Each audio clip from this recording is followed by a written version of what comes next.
Hi friends, I'm Tilak. You're watching Tech Mainly Unique, and today we're going to see how to add a GIF file to your post on your Tumblr application. And if you are new to this channel, make sure to click on the subscribe button below. We just quickly move on to the video. How to add a GIF file to the post on your Tumblr application, just going to show in this video.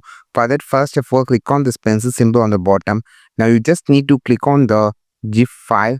So here you have an option called GIF. Just click on this. Now here you can find a different type of GIF files here. For an example, just point a GIF file as a good morning. So you can see it shows all the GIF file related to the good morning, like coffee or coffee detected. So just pick this and you can just edit it. You click on the stater option. You have this option called add text or image options.